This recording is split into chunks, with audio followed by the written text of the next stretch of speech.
شادی ایک مقدس رشتے کو جوڑنے کا نام ہے. بچہ یا بچی دونوں اللہ کے نام پر ان کے لیے ایک رشتہ حلال قرار پاتا ہے اور وہ پاک دامنی کی زندگی کا آغاز کرنا چاہتے ہیں.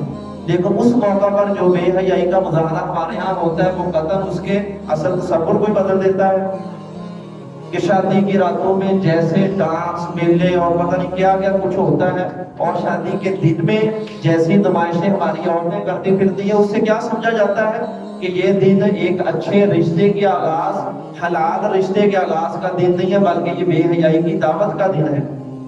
تو یہ بھی سراسر ہم نے اس کے مخالف کر لیا. پھر جیسے ابھی 2 دن بعد ویلنٹائن ڈے کے نام سے ایک بے حیائی کا تصور ہمارے یہاں اور وہ بھی پھیل رہا ہے. یعنی ہم یہ موقع چاہتے ہیں کہ ہمیں کہاں موقع ملے کہ بے حیائی، فحاشی اور یادی پھیلے اور ہم اس میں اپنا حصہ ڈال لیں.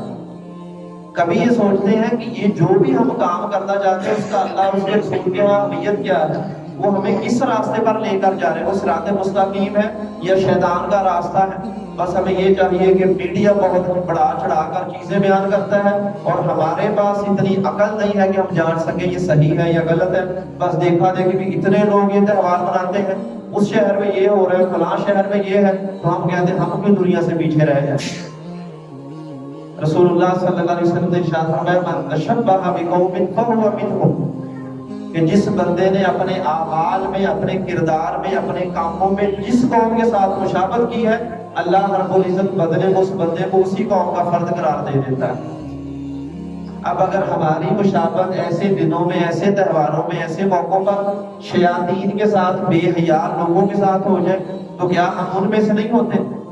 پھر اللہ کیا ہمارا انجام انہی جیسا ہوتا ہے؟ اللہ کے ہاں لکھ دیا جاتا ہے کہ یہ بندہ بھی انہی میں سے ہے، یہ حق والے لوگوں میں سے نہیں ہے.